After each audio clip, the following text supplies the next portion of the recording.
It is always a problem. Kupiwa advice. Nemo vengo wako. I do not understand how some people they really want to embrace political advice coming from ZANU-PF quarters. You hear them saying, hamuna party, Chamisa kadakwa, this and that. The moment you start sounding like ZANU-PF, we don't see you as a progressive opposition leader. You become just like a puppet of ZANU-PF. The moment you start sounding like an enemy, you are an enemy. We do not have confused leaders here who will come and say, we need unity. We need unity. We must unite all the political players in Zimbabwe so that we can beat ZANU-PF. We need to call for political maturity so that all the opposition leaders must come together, put aside their difference, and work together toward the progress and the defeat of ZANU-PF at the ballot in 2028. All those are flimsy excuses. It is hypocrisy of highest order. You cannot have people telling you to forgive when they are not the one that are aggrieved.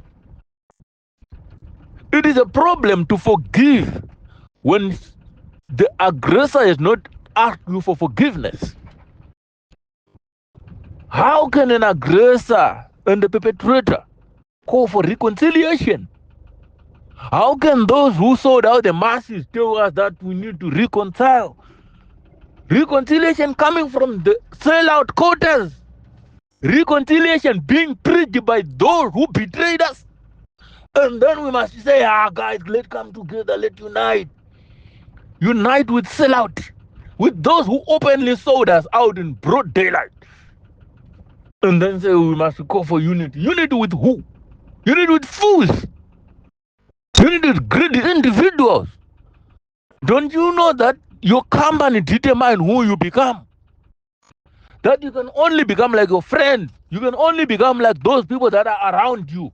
Why must we unite ourselves with harlot? Unite ourselves with prostitute. Don't you know that you who sleep with a prostitute become married to the prostitute in the spirit? You are together. You are husband and wife. If you sleep with a prostitute, that's the spiritual implication of sleeping with everybody. And then you hear someone say, you must unite with all the opposition leaders. We must come together. We saw this before. You cannot keep doing the same thing and expect different results. The big tent is a tried and tested phenomenon and methodology in the political landscape of Zimbabwe. We saw this before. Morgan Tsvangirai tried it 2 times and he was banned. And you cannot come and tell us and preach to us unity as if it is a new thing. What unity? Unity with those who sold you out. The demise of Zimbabwean opposition political parties has always come from ZANU-PF quarters. Those people who presumably left the ZANU-PF party to cross the floor to join opposition hand are the one who killed the opposition parties in Zimbabwe. Where is Tracy Mutiniri right now? Where is Zikamai Mavairi right now? Where is Jabun? Baboon? Where is he? And today you want to come and tell us to do the same thing. Watchman Ngube was a retainee. He left us in 2005. And then he come back, and what did he do? He sold us out again.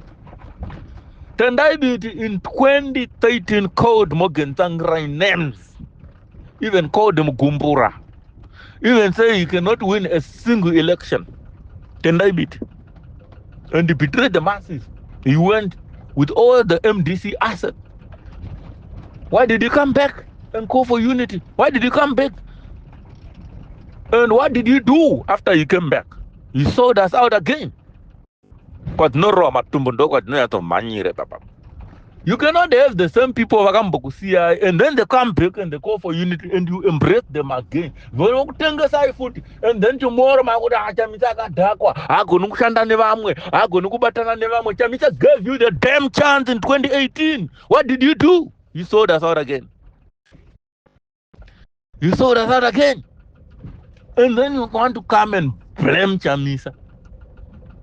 When he opened his hand and said, okay, fine, let us join hands together in 2018. These guys were there. Workmen was there. The Naibit was there. Mafume was there. The whole PDP cabal was there. MDC Green was there. Job Sikala was there. 2018. What changed? What different are we going to do now? How different are we going to play this ball game? By embracing them to say, okay, fine, now we are going to join all the forces. We did it before. And today we got Chabangu out of that mess. And then you want to blindside Zimbabwean by the same tactic. That is stupidity. Stupidity is trying to do the same thing over and over again and expect a different result. Idiocracy in my book. We cannot embrace people with autocratic tendencies. We can't.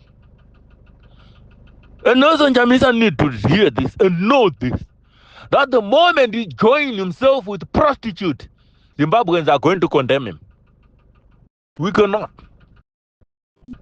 Those are prostitutes. All of those people that you are now telling us they must join with who?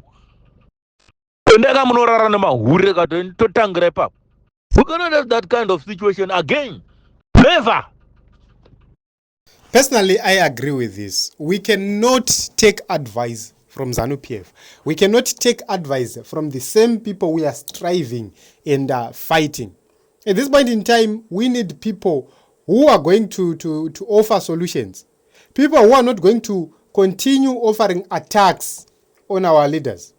They have been offering attacks on our leaders for the longest time now. It's time for us to actually deal with the problems. We can't continue to rely on characters who are only good at giving advice, but not willing to actually step in and work. Handina pandakamboona team rese iri richimhanya kucampaign, handina, but they are good accusers of others.